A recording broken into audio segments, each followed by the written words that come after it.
Hey, welcome to Guitar Knobs, the guitars, gear, noise, and nonsense podcast, hosted today by these knobs. Jared Brandon. Whoa, you really let us have it with that, didn't you? Jared Brandon. Chris Graham. Me, Todd Novak, and our very special guest. Matt Olson of Mattoverse Electronics. Yay for that. Woo-hoo. That is our special guest this episode, everybody. I told you on Instagram we had some super special guests coming on, and I'm delivering. That's what I'm doing right now. Get back over there. You just rolled over. You almost rolled over my toe. You pointed something, and I wanted to look. Oh, yeah. Just for your edification, the fellow that we have on the line across the way makes some really awesome pedals, and he's got a very unique approach to them. You may have seen his work. It's kind of weird. Your work is kind of twofold. You make pedals, but your work is also now, I think, recognized uniquely on Instagram because of your video backgrounds, which is really cool. Yeah, I try and look at it more as an art project to a certain degree.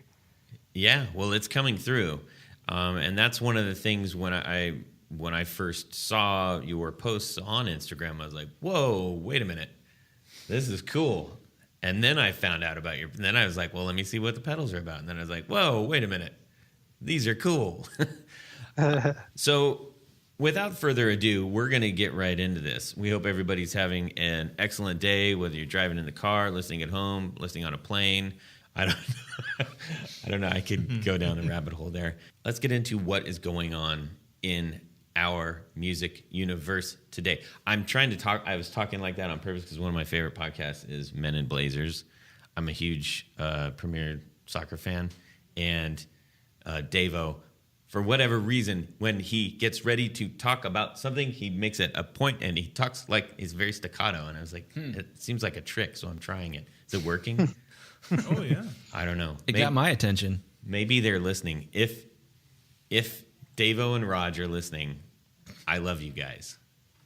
Oh. Anyways, they're probably not, but that's okay. Also, real quick, big shout out. We sent something over to Mark Marin, and hopefully we sent him a shirt. Hopefully he likes it. Says something on one of his podcasts. He probably looks really sexy in it. Awesome. Maybe he cut off the sleeves. Yeah. I think he'd be like a sleeve cutter offer. Maybe just around the house. He might be a sleeve cutter offer. I'm not really sure. Anyways, great podcast. The WTF podcast from Mark Maron. It's been around for a while. Fantastic. Oh, yeah. I like the Gallagher interview particularly. Oh. It's an early one, but it's awesome. Yeah, the early ones are harder to find now. I mean, they're still there. It's just you got to subscribe to all kinds of crazy stuff. All right, Jared, why don't you lead us off here? This week, I had the pleasure to kind of rehaul a guitar, beautiful guitar. It's an Epiphone. I put a whole new wiring harness in it. I put all new pickups in it, and the thing sounds just it's night and day from what it was. It had the Epiphone electronics. They're not terrible, they're not bad, but we kind of stepped it up a notch and we went boutique. And it just turned the guitar into a tone machine. I love the way this thing sounds, and I'm sure the customer is going to be very happy about it. I hope so, too. I hope that customer is very happy, considering it's me. That's right. Wee! So, I asked Jared to take a look at my Sheraton 2, which I really love, but I just knew he could step it up with his pickup, so he did that, and then he pulled it apart. And lo and behold, he said, "Hey, man, I don't feel comfortable putting these pickups in here without kind of redoing the electronics a little bit." So he went ahead and did that. So I can't wait to. I haven't even heard it yet. It's sitting right in front of me, but I'm very excited to hear it. So much obliged. I took some pictures of it during the process, so you guys will get a visual. And it's cool because he just traded me some yard work, and I have to watch his dog while he goes out to dinner one night. Yeah, that was very nervous laughter from Jared. So That's cool. So he did that. And guys, what we're going to do is we're going to do a full-on blog post about that process, because I think there's a couple things going on there. We've got a Populous brand, so Epiphone. We've got pickup changes, which is one of the biggest things you can do to change your tone. And you also have the electronics on it, which is sort of can be a dark magic to some. Yeah, it controls the pickups. I mean, the pickups what? go through the electronics. Yeah, it's a huge deal. On top of that, we were doing this through a semi-hollow body, which I didn't want to touch that with. I love working on guitars, and I looked at that F hole, and I just was like, F that hole. I don't want to mess with this. So let's hear from Matt. What have you been doing this week? Trying to build a bunch of pedals for one, I guess, but playing guitar. I've got a show coming up, and so just sort of trying to rehearse my own parts for that and get a little board put together, which pedals I want to use for it, I guess. Excellent. And I guess I'm just trying to use only my own pedals. Besides a tuner, I guess I haven't built a tuner, but I sort of started. Be really interesting if you did that. Yeah, I don't think it's probably worth. You can get a tuner for like $4, I think. So. Yeah, true. What kind of guitar are you playing? I play a road worn Strat. It's my poor man's relic. I used to work at Dave's Guitar Shop here in La Crosse. I don't know if you guys have heard of that place, but I worked there for about a year. It's been probably 7 or 8 years ago now, but during that process, I pretty much had every boutique guitar and amp you can think of at least once, because stuff would come in and, you got used stuff especially, and we could also like a lot of times take things home to try, especially the used stuff, so that we knew the stuff. So during that process, I sort of got to try out all the fantasy gear setups, I guess, to a certain degree. Nice. Wow, yeah. And luckily, I've sort of gotten it out of my system, saved my sanity a bit. But so you get to divert money into building your pedal kingdom, then. Yeah, I mean, building pedals was actually part of it was to get me out of the gear mania. It was to sort of slow down the process. Well, now you have the advantage of knowing what a lot of different gear sounds like. Yep, yeah, for sure that helped. But That's kind of like in the Seinfeld episode where he says, "Sex to save the friendship," when they're trying to figure out, anyways. Oh, I'm familiar. That's cool. What color is that? Is that like your baby? Is that like your baby guitar? Or?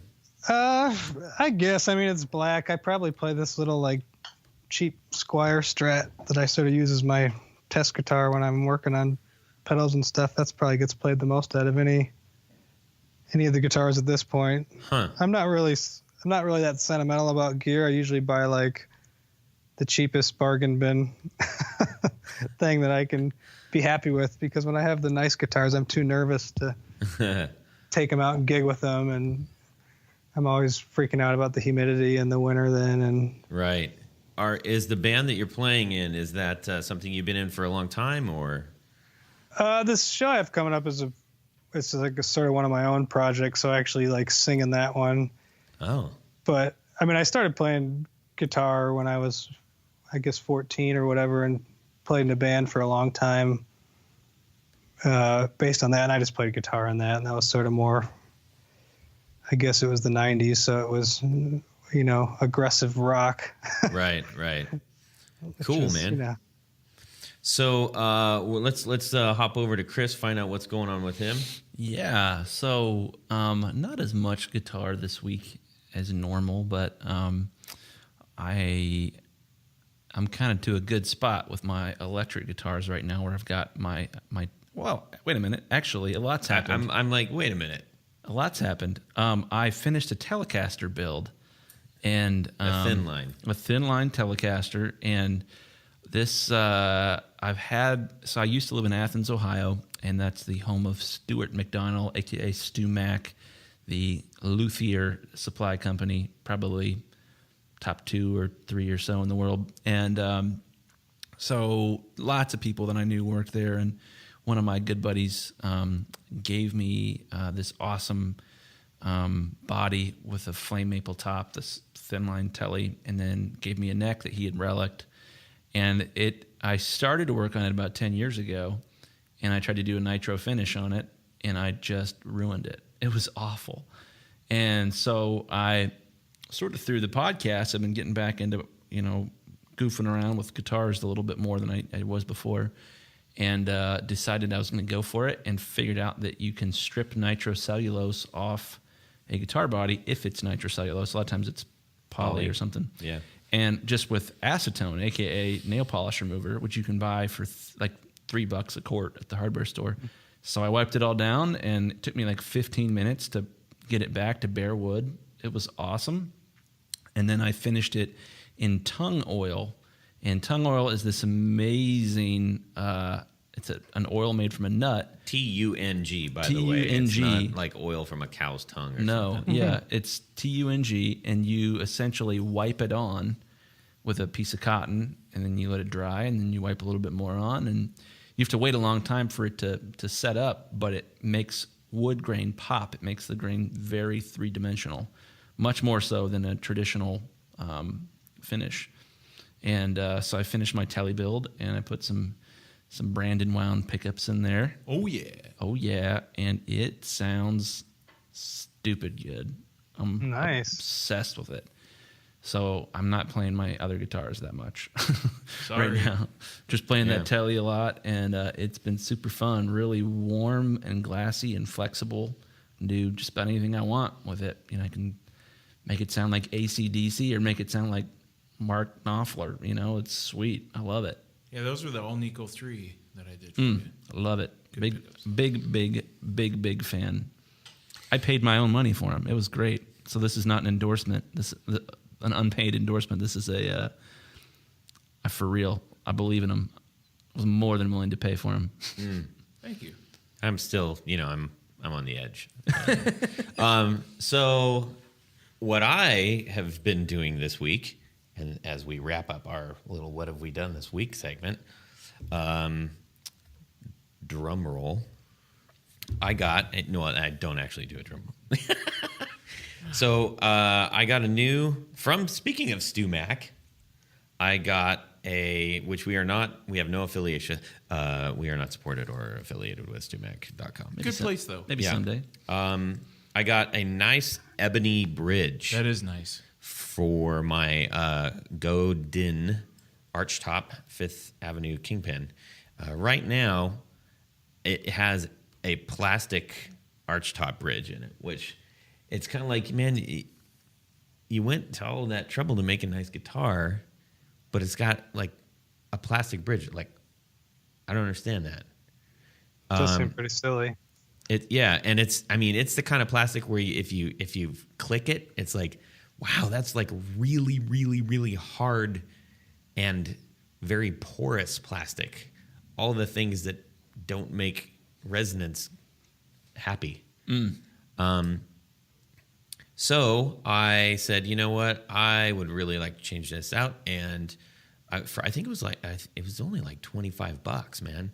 But this is I'll pass it around. This is a really well finished ebony. It's really light. Yeah, it's what's the attenuated? No, Compensated. compensated bridge, and it's the floating kind. So it's if you're changing the strings, careful. You got to mark where that bridge is supposed to go. Kind of like a violin. Yeah, it's essentially the same thing.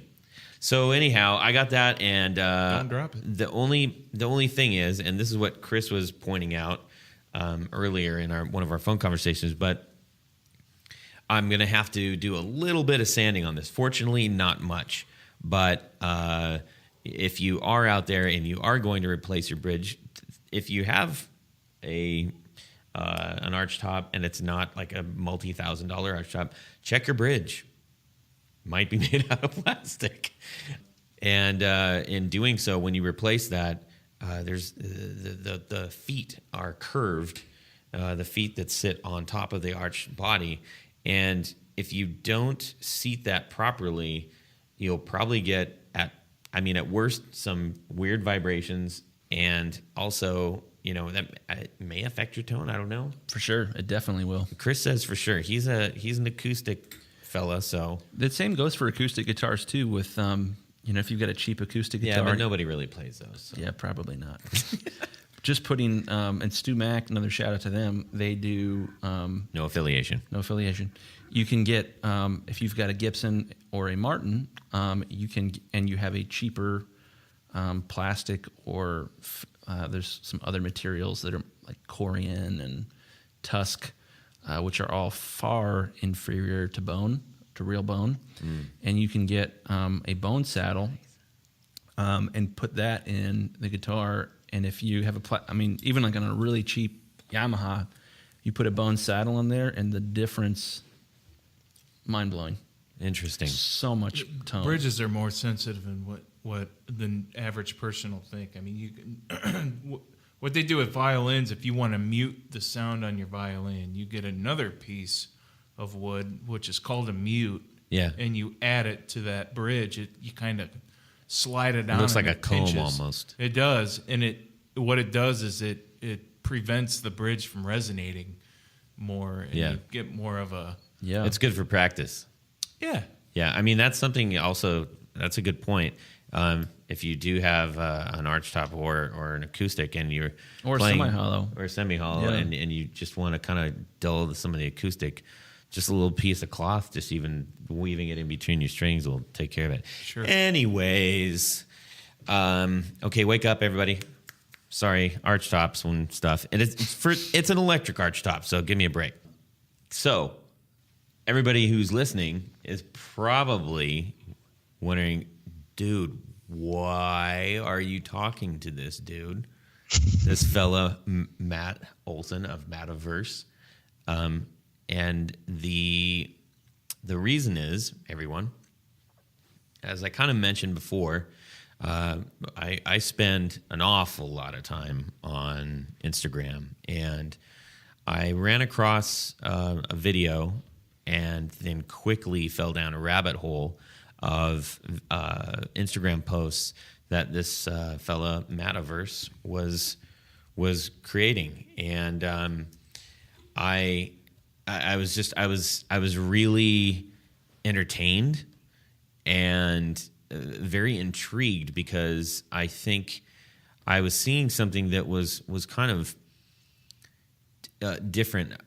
A lot of pedals, there's a whole slew of pedals that are sort of like do-alls, like it has this huge range of what it can do.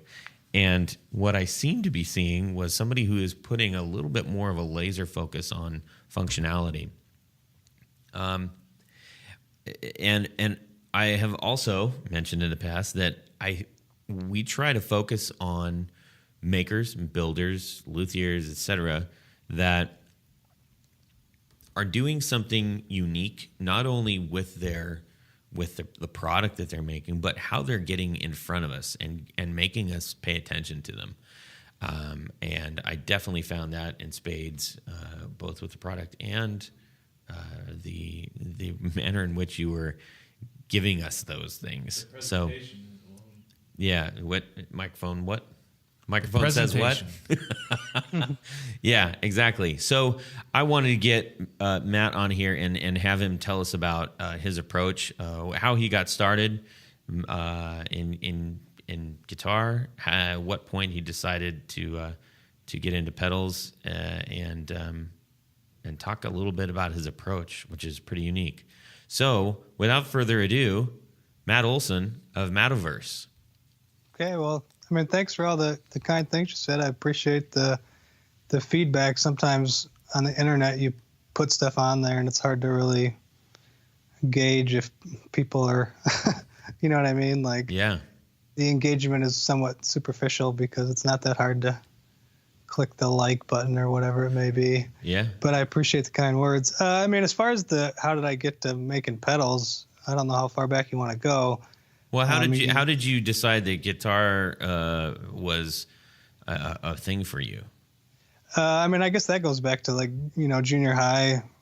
A buddy and me, used to spend a majority of our time playing Game Boy or video games. You know what I mean? Uh-huh. As you do at that age. And then, he had an uncle that played guitar, and they had some sort of a bit of a more musical family than mine was, but he suggested we get guitars, so of course we did, as a lot of teenagers do. Got our PV guitars and our PV amp at the local music store, and started hammering away trying to learn grunge music, Pearl Jam and Nirvana primarily, but all the stuff sort of around that. And then we played in that group, and eventually his younger brother joined the group. And anyways, that's what got me into guitar. But then through that, we toured around, out of high school, we sort of got a record deal at a sort of an imprint on a label out of New York, and got a chance to tour around for a couple of years and play with some of the bands we liked in the 90s, opening for them, like Days of the New or Live or Seven Mary Three, sort of a lot of the bands we sort of grew up covering. I guess at that point, it was the early 2000s, so they were more on their we're going to play the hits tour to try and keep making some money. But, so music was a pretty big part of my life, but I didn't start building pedals at all until the last few years, and I'm 35 now, so... So at what point did you... Maybe I'm getting off track of it because it's such a long past. No, that's cool. You said do you remember what your first guitar was? Oh yeah, I had a Yamaha Student Electric that I bought with paper out money. I bought from my brother's friend at college that he had bought, and he had an old little PB backstage combo or whatever, back when they really looked like truck bed liner. Right. Yeah, I've had a couple of those too. Yeah. My buddy has one of those Yamahas as a starter. Yeah, and he it's sort still of has it, and we're almost 40 years old. See, that's pretty cool, I think. I never really hung on to it. I always thought I sucked at the first years because of that guitar, and then one time my buddy's uncle came and played it, and I was just like, oh God, it's definitely not the guitar. Well, you could set it up, and it's actually a decent guitar, Oh yeah, no, I'm nice just saying, guitar. I was trying to blame the guitar, and the guitar wasn't the course. problem. It was that I couldn't. I'm play still the doing thing. that, man. Well, that's why I got new pickups, because I'm like, I sound like crap. I must need new pickups. So, is there anybody in particular that made you want to start playing guitar? Did you have an influence, or did you hear somebody, an album or a tape or something where you're like, oh my gosh, I got to figure out what that feels like? At first, my buddies and I were big Pearl Jam fans, so we'd tape them on Saturday Night Live and watch it over and over. And Nirvana, of course, too. As far as guitar specific people, I got pretty big into, Stevie Ray Vaughan when I was a teenager, like a lot of young guitar players do, I guess. And we got pretty obsessed with him, and trying to, I had a SRV Strat, Wow. And I'd try and play Texas Flood for hours in my bedroom poorly. But you tried. I didn't have the finger strength, but yeah, I was big into that. We were playing around in the band, playing 4-hour cover shows all during that time. So it's always good to fill time playing more solos in the key of E over sped up Eric Clapton songs. But so you started making pedals, and give us a story behind that. Where did you start and why? Yeah, the pedal building started, I guess it's only been probably a few years ago.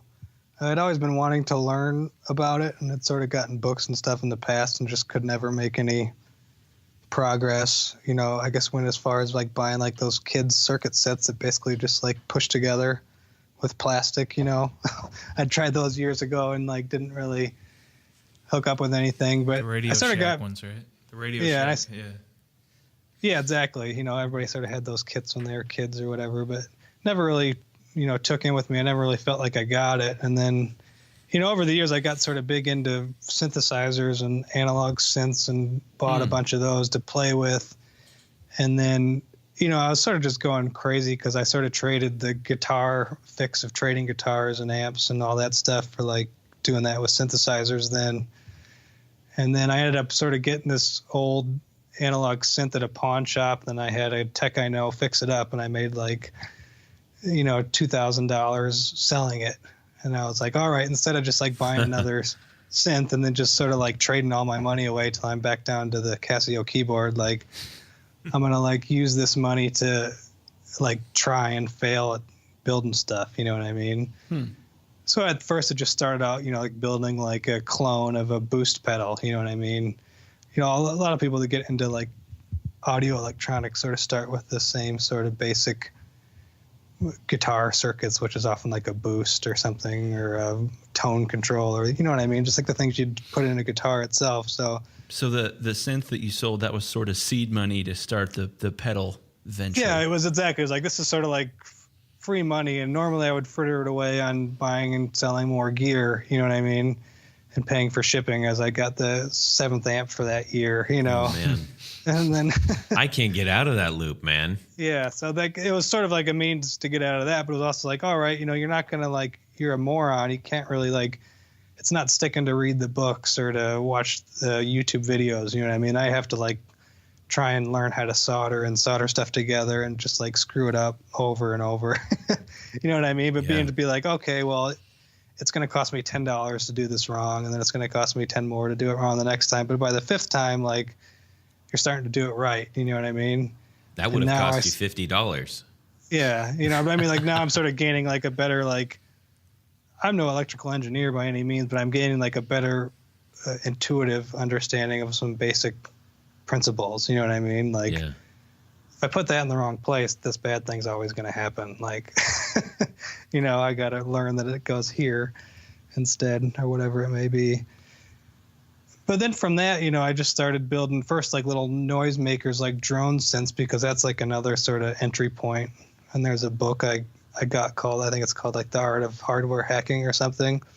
But it's more based around like circuit bending toys and sort of basic like oscillator circuits. And that's something I had sort of gotten into. I had purchased a couple like circuit bent things and some weird stuff people have made off eBay and things like that, and was always curious about it. So, initially I just started building those and like putting them in little tins and stuff. And then I put them on reverb or whatever, and I ended up starting selling some of them. And I was like, oh, this is weird. You know what I mean? I didn't think anybody would really care about them. So I was just trying to make them like in weird cat tins and stuff to make sort of like a, something that made noise and did something that you could sort of manipulate, like a synthesizer that had knobs, like it was.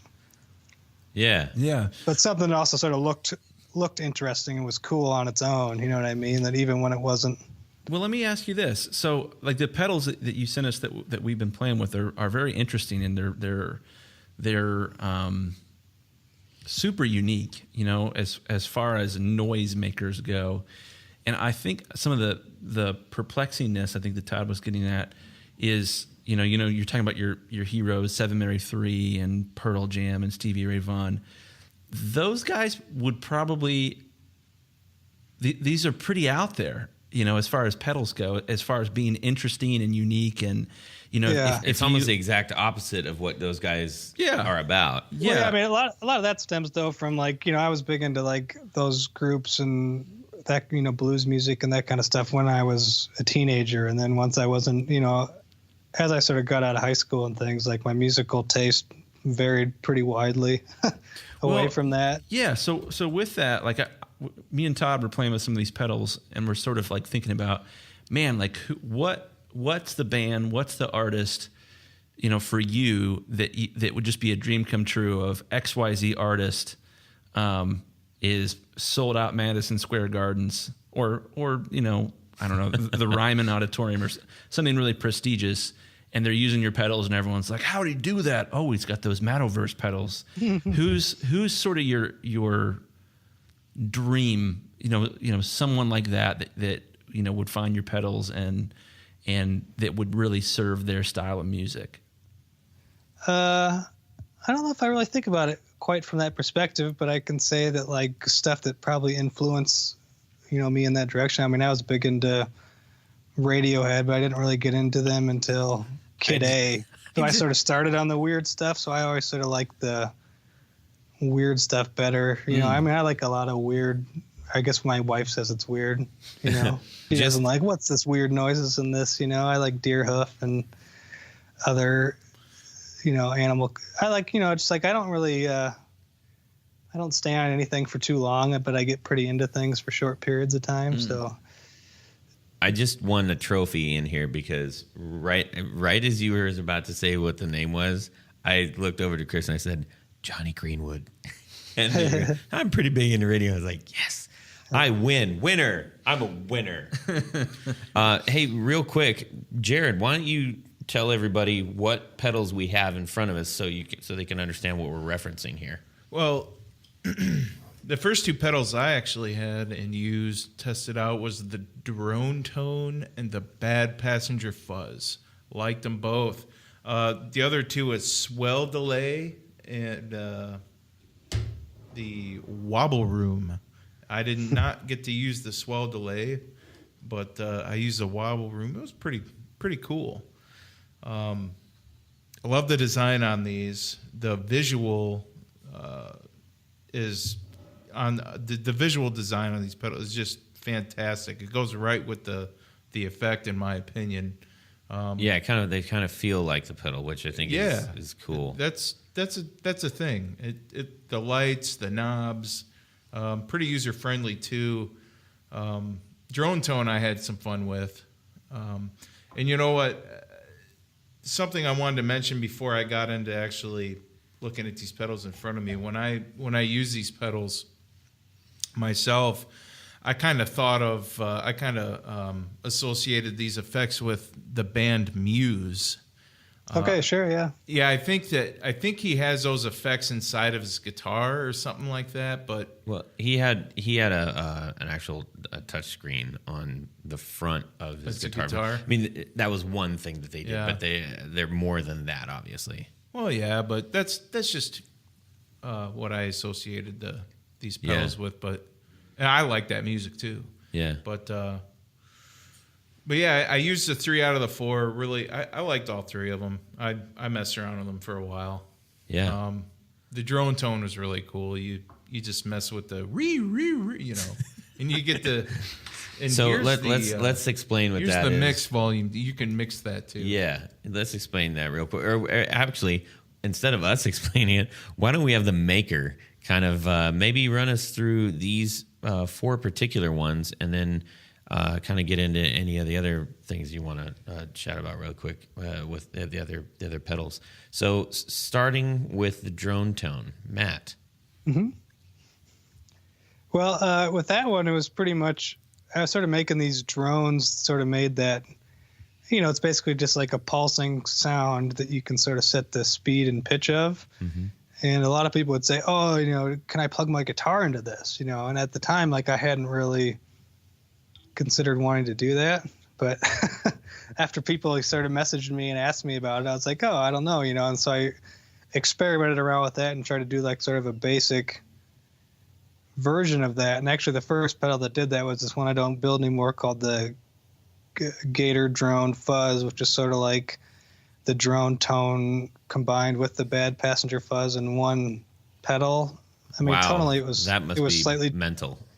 It was slightly different, but like initially I had it connected with the fuzz because the sort of the pulsing sound would sort of like make sort of weird, you know, like, I don't know, audio artifacts or whatever. It would push the amp funny and it would make the guitar respond differently. But I mean, with the drone tone now, primarily what I use it for is I set it to like a pitch, like a low E, for example, or a A on the low string. And then I just set it to a rate and I almost sort of just jam along with it like a metronome that has a pitch. So it's sort of like a metronome with a pitch center for me.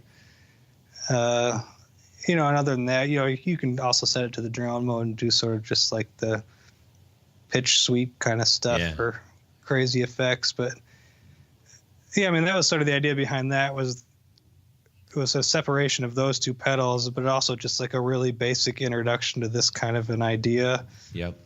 in a guitar pedal because, you know, for most people, it has no practical use whatsoever. You know what I mean?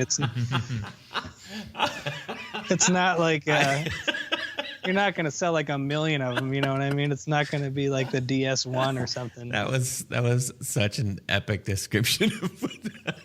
That's really funny. I mean, that's probably the case for like almost all of my pedals. You know, like that's I don't have any illusions of being like because I mean, honestly, I think there's so many builders out there that do like the classic guitar pedals, sure, like so good that it's like, you know what I mean? Why would you bother trying to make a better this? Because they've already done it. They've already done it 5 times. Like people that are like, you know, not only like the big players like Boss and stuff who have like a team of engineers in Japan that have, you know, been being engineers for their whole lives. Well, that's but even the things, like, you know, smaller builders like Chase Bliss, like you can't beat that guy.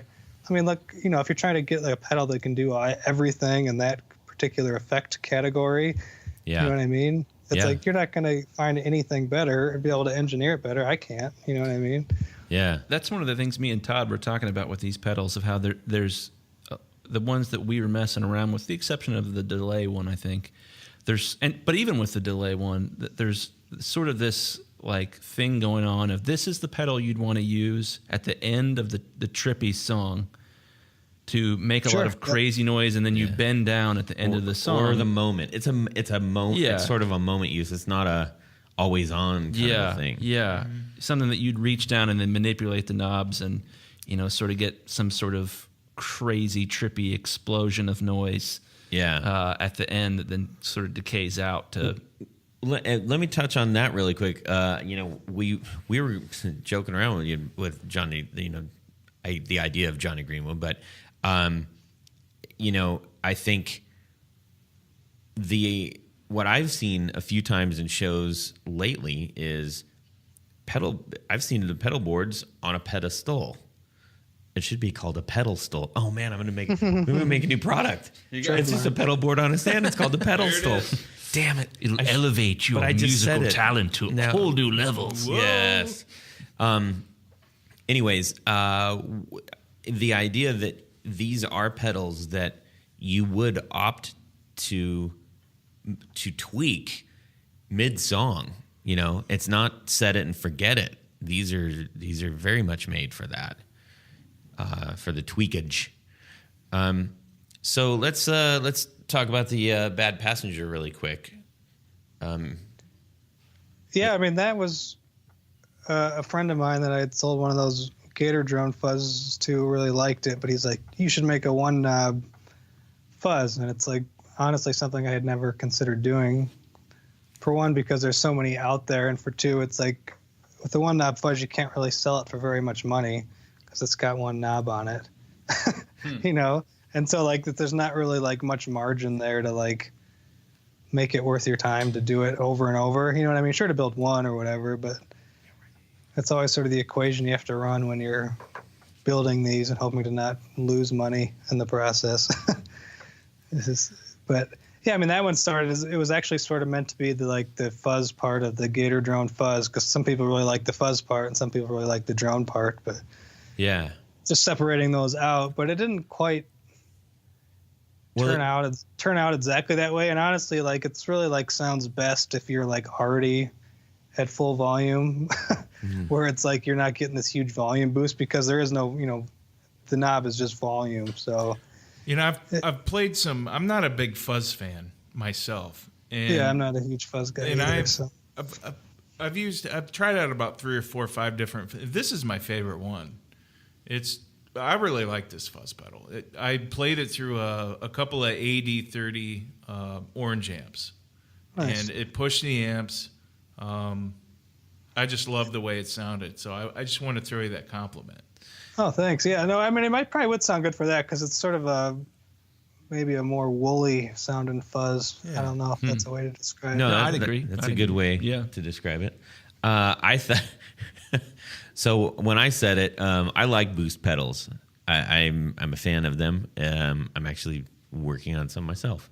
And so I saw this and I was like, ooh, let's see what this boost pedal does. And I knew that it was called the Bad Passenger fuzz, but you also called it a boost. And like when I turned it up, it just got really loud, and I thought it was just going to get more fuzzy. So I was like, oh crap. Yeah, it drove that orange amp the amps that I had. Yeah. That's what I just loved it. So it's essentially a boost pedal that just has an always on fuzz factor. Well, sort of. I mean, I guess it's like I don't know if I marketed that as I have a different boost pedal, the high-low boost. But Yeah. Yeah, I mean, it has a huge amount of like volume that it can put out, the Bad Passenger fuzz. So yeah, I mean, it can drive anything you want into mayhem, I guess. If that's what do you recall what the dB range on that is?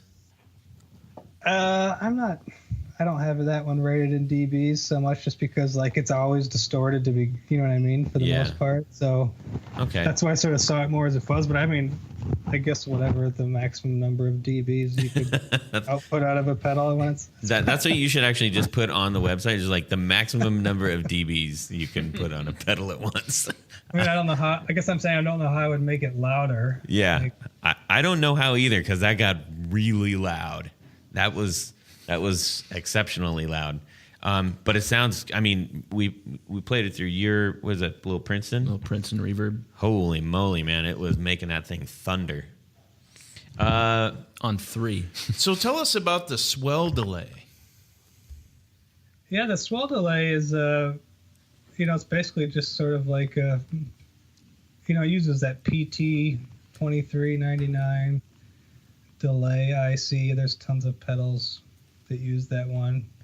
So it's not an analog delay pedal, but it uses that chip, and that chip is sort of known for having the analog quality where like the repeats sort of lose fidelity. So it sort of has that same kind of vibe as a analog delay pedal, but it doesn't do super long delay times. It probably goes up to like 500 or 600 milliseconds, and then on mine, I left the knob with like the last 3/4, like it gets quite a bit noisier, but you also get a lot longer delay time.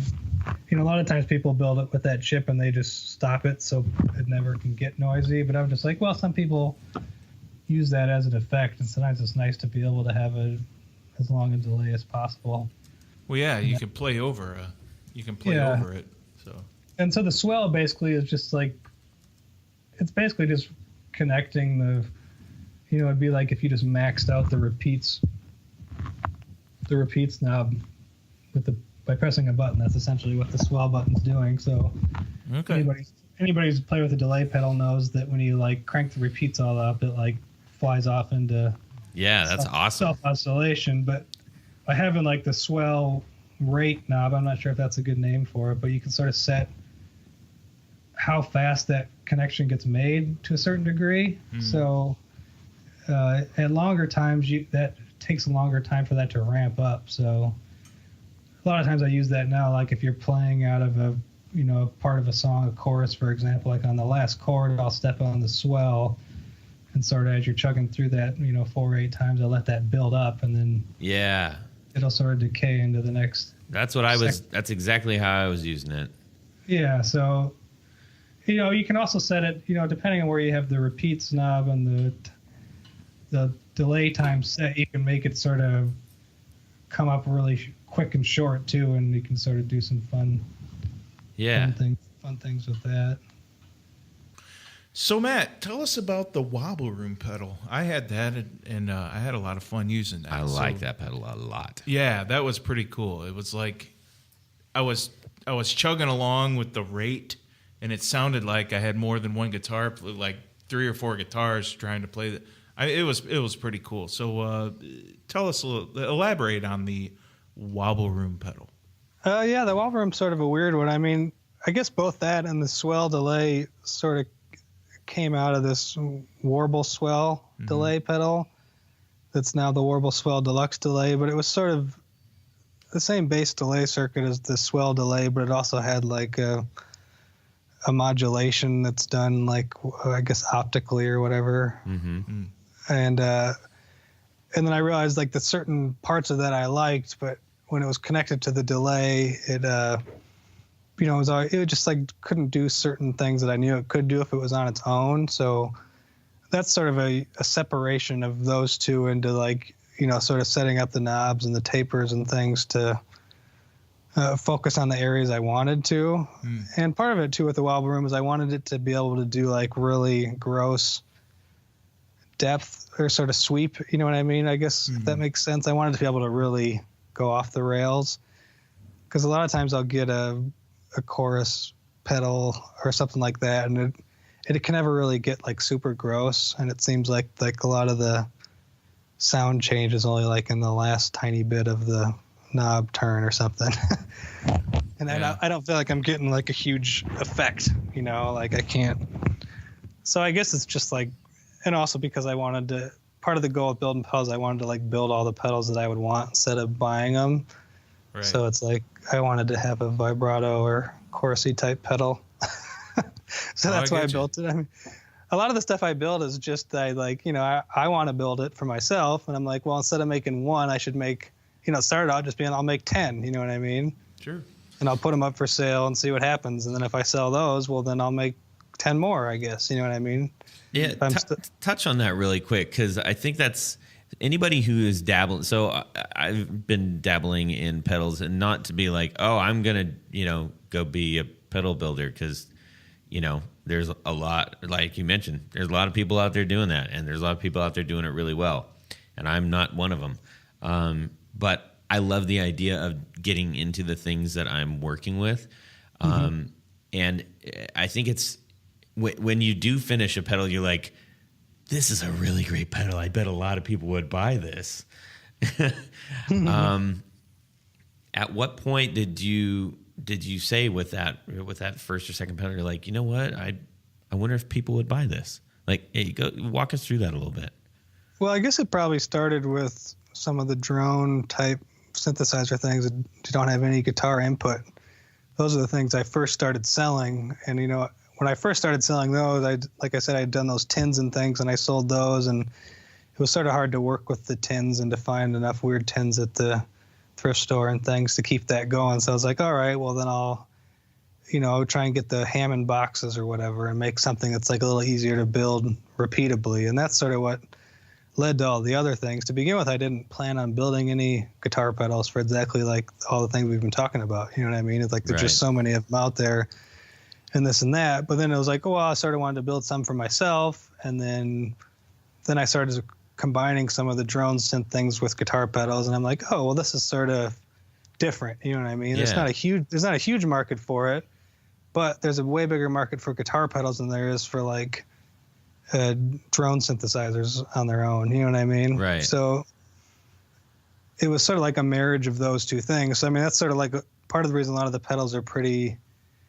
basic in a certain degree. You know what I mean? They don't do like 10 things. They do like 1 or 2 things because I want them to be like simple and knobby. You know what I mean? Yeah. So a lot of us just started trying to build things I wanted. And then it came to the point where it's like, okay, I've made some money back, so now I can reinvest that into like, trying to learn how to do it better or try a new idea.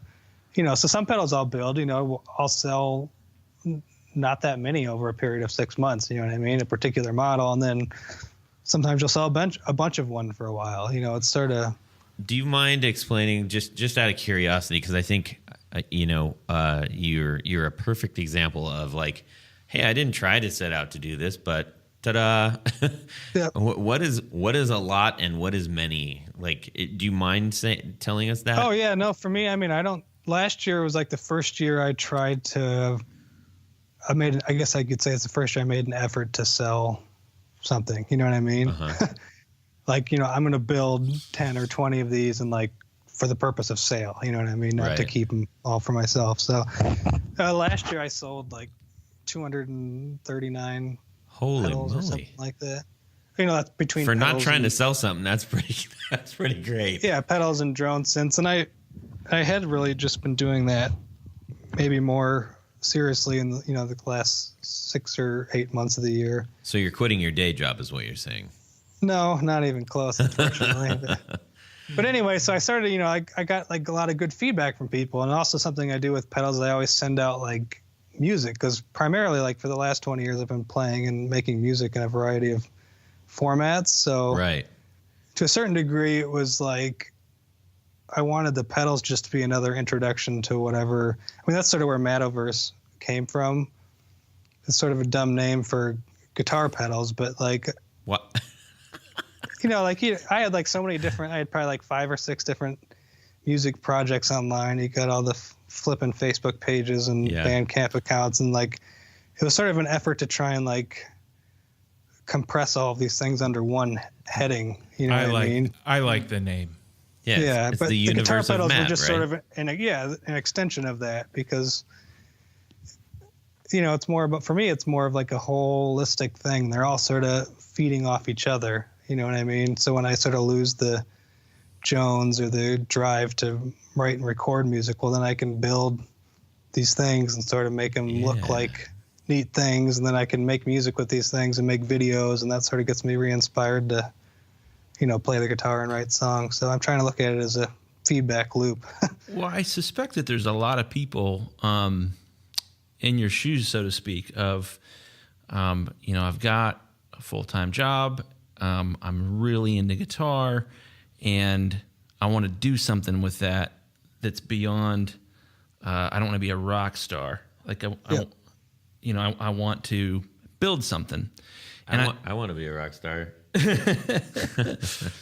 Well, and I don't know. I think that there's a real big push in our culture right now where we see people, whether that's, you know, I've got a side project that's a band, or I've started making handmade microphones, or I have started doing voiceover, you know, whatever. I think that there's a huge drive for that, and that's cool, man. Yeah, well, it's funny because that's us three. You know, all 4 of us on the podcast right now are all suffering from that, or not suffering, but you know, it sounded like in your guys' introductions or whatever, what you've been up to in the week, like that you're all involved in making or working on stuff. I mean, I think a lot of it for me comes down to like wanting to work with my hands. I don't know what you guys do for jobs, but mine is like in front of a computer, like typing into spreadsheets, basically. You know what I mean? It seems like a lot of jobs are technology based. So a lot of it for me was wanting to like make things that I could touch. I've worked in factories, like machine shops and stuff too. And it's like, essentially you're just making the widget with a different tool. You know what I mean? You're just like taking something and making it look like something everybody wants it to look like, whatever that may be, whether it's a widget or a spreadsheet or a report or blah, blah, blah. Well, I think that's something that we're seeing just in our culture of like, I want to do something. It's rock, and it needs to be productive. You want to make, I think a real drive, and I think even for us with the podcast of like, there's and everything else. Yeah, there's a satisfaction, like, sweet, that's in the can, that's out there, that's a thing. Well, we're removed. We've become much more removed from from producing things, from making things, from craft. And I mean, you know, over the last couple of years, almost every major corner of our lives and culture has been a boom of craft. Like, you want soap? Holy moly, there's 100 people that are making handmade soap. Yeah. You want paper towels? There's some in the bathroom. But if you want, there's nothing that isn't handcrafted now, which is really cool. Yeah. Well, I think it's maybe some of that's a rebellion against like the Walmarts of this world, but yeah, that there's something like inherently kick-ass about I made this with my hands, and it's special and unique, and there's a story there, and it for guys like us, it makes noise. Yeah, that's cool.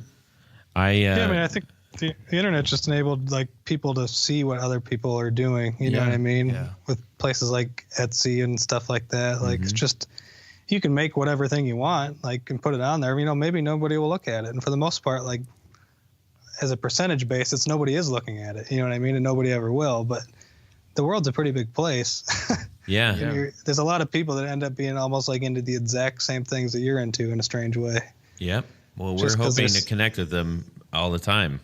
Yeah, there's so many of us. So just out of curiosity, when you're sitting down you're like, yeah, I think I'm going to start messing around with this new idea I have for, a wobble fuzz. I don't know. That's an idea, by the way. You can take that and run with it. Are you sort of, I guess, a traditionalist as far as like, well, I better sit down to my breadboard, or like, how do you go about like with your initial exploration? Are you a pen and paper guy? What happens? It's sort of a little bit of both. I mean, I definitely need the breadboard to see if it's viable. That's for sure. Mm-hmm. But I mean, a lot of times it's just thinking about what it is I think I want it to do. You know what I mean?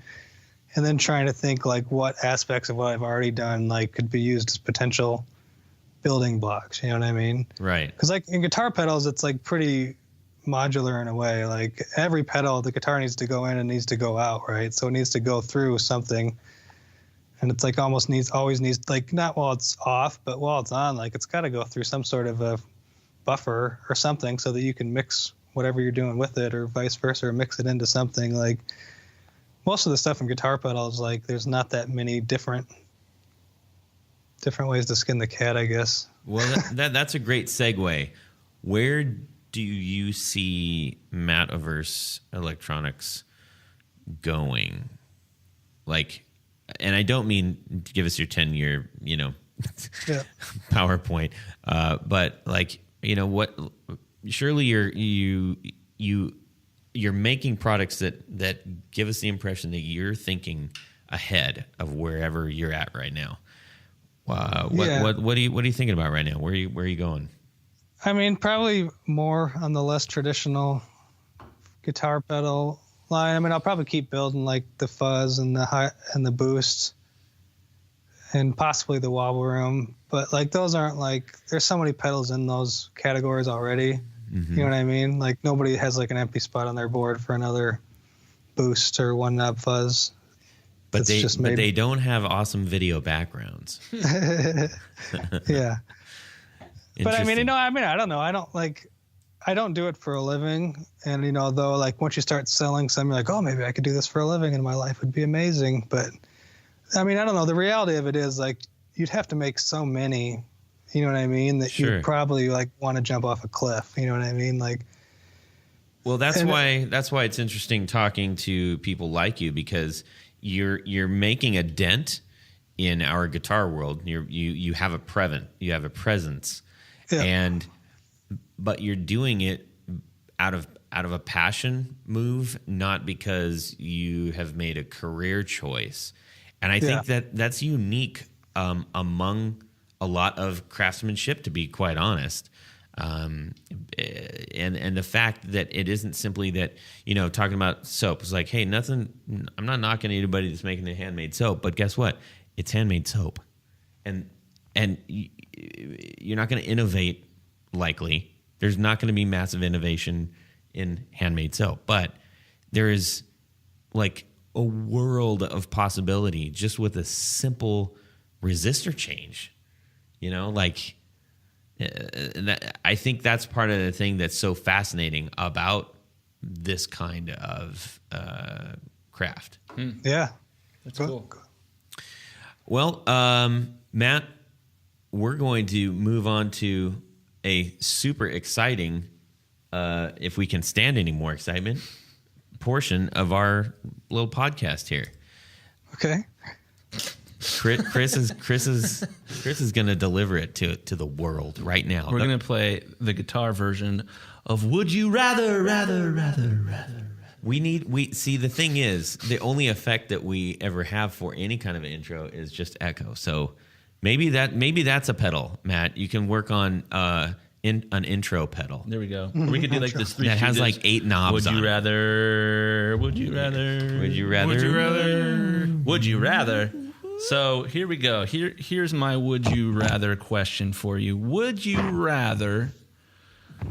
Let me find it here. Would you rather have we all get to answer this. We all get to answer this. We're going to go in the circle. Would you rather be a super famous musician in your own lifetime, but you're a talentless hack, or have zero musical success until after you die, but you're a musical genius? That's a good one. Okay, let's give Matt. Well, he just talked for a whole long time, and let's let him get a little bit of water and ponder that. And we're gonna hit Jared with that. There we go. I'll repeat it. Super famous and successful, but terrible musician, or not successful in your own lifetime, but you're a musical genius. I will take the latter. I will take the not rich and famous, But you're a genius. but a genius in music. Yes, I would any day, guys. Me personally, I've dealt with some people that have had the fame and all that kind of thing. And I just don't want to be one of them guys that are up playing the same song that they've been playing for 40 years. I feel for those guys. You know, Can you imagine being the Eagles and playing Hotel California for 40 years? I mean, can you imagine like a gold lined swimming pool that they're probably drinking a Mai Tai I don't have in to have that right now? Me personally, I don't have to have the I don't know what the Scrooge Duck the swimming pool of money and gold. I just don't have to have all that, man. No, I get that. I would take a different approach to this question. I would much rather be a talentless hack who's successful in his own lifetime. However, I would probably preface it with a talentless hack who doesn't take himself seriously. Okay.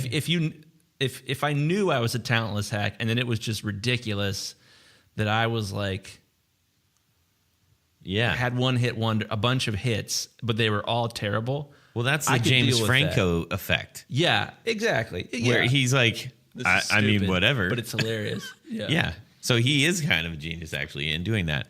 Matt Olson of Mattoverse. I'd probably lean towards the latter one, but so you'd rather be a musical genius and no one ever know. Yeah, I mean, I think for me it probably comes more down to like the experience during life. You know what I mean? Mm-hmm. Because I think a lot of people that are famous, whether they're talentless hacks or not, like aren't really like necessarily enjoying it necessarily that much more than the guy that never gets any attention. Yeah. Like the struggle, I think, or whatever, like the trying to write a great song or whatever it may be. Like, I think that sort of was a never ending. Yeah. Now, if there was a choice where you could have that not be there and like you could just enjoy it and whatever comes, but I think it's always going to be a struggle to. Can I jump in, please? Yes. Thank you. Yes. Let me give an example. Because him and I are kind of on the same line here, you know, the same choice. The name's not coming to me. Not Steve Martin, but Steve Winwood. no. George Martin. What about Martin Lawrence. Bob, what about Bob Actor? Bob Hope. No. Bob Ross. The what about Bob Actor? Richard Dreyfuss. No, in Groundhog Day. Bill Murray. Bill Murray. Bill Murray wrote a story about how he had his car break down or something, and he was in Marion, Ohio or something like that. And nobody really knew who he was, and they were kind to him. Somebody found him on the side of the road, took him into town. They went to a local diner. Nobody came up to him and approached him and said, "Oh, Bill Murray, give me your autograph." Blah, blah, blah. He was so thrilled about that. He wrote about it, and it was an article. It was a thing. It was a story.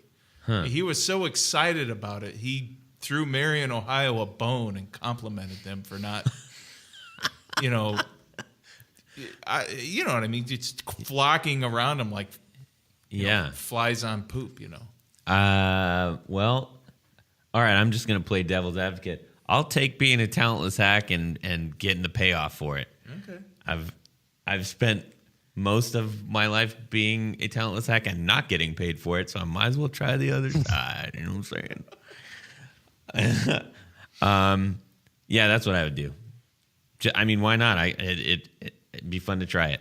But people would be talking about you like, man, that guy is talentless and he's a hack. But everybody's going to know. But I'd be swimming in my gold line swimming pool and I wouldn't care. As long as you were okay with people. And I could buy so many guitars And You're millions of, I had so many pedals, so many knobs and pedals. You know, I've been privileged to have a lot of guitars and a lot of equipment. You have some pretty nice stuff. I do, and I just don't have the desire to get more anymore. I'm satisfied. We have to fix that. We have to fix that. I'm just kind of satisfied with the gear I am. But I will talk about gear all day. I love talking gear, man. Well, that's where you and Matt seem to be very akin. Would you say so? Yeah, I think so. Yeah. I mean, I'm probably like, you guys probably caught me at like my least gear obsessed phase of my life. Because if you would have talked to me like 2 or 3 years ago, like I could go on forever about any gear related nonsense. Well, speaking of gear related nonsense, our gear related nonsense, time is up. And we're going to say adieu to everyone. We're so grateful, Matt, for joining us. And we hope to hear a whole lot more about the new stuff that you're doing. Please keep us informed. And guys, do you have any parting words for Mr. Olson, a.k.a. Mattoverse? Thank you for doing what you do. It's a lot different. And it's fun. Yeah. And so you can check out Matt's stuff at mattoverse.com. And make sure if you're not following him on Instagram, you do so, because it's a kick. It's a hoot. It's a holler. I just want to say thanks for having me on. It was good to talk to you guys. I wish I could have seen you the whole time. I think it would have been. Yeah. I agree. It would be super fun to do that.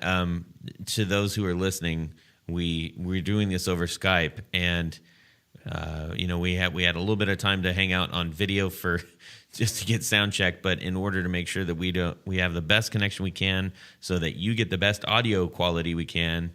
Yeah, you're not eating up your bandwidth. Yeah, so we try to do that and make sure we get the audio. But you're not too dang far away. I'm sure our paths will cross at some point. Yeah, no. Thanks for having me on. I appreciate it. I mean, thanks for getting interested in my weird nonsense videos and my terrible noisemakers. I appreciate it. Yeah, absolutely. and throw it one if you can. If you want to go up on the Facebook, the Guitar Knobs group, and share some of the music that you're doing, that'd be really cool too, man. Yeah, sure. I can try and do that. Cool. I mean, I try and link everything in through Mattoverse. I'm not a me pusher, as they say. If people want to check it out, then they're definitely welcome to. But I get it. Well, maybe we'll do that for you then. How about that? Okay, if you want, that's up to you. All right, Matt. Thanks a lot, and subscribe.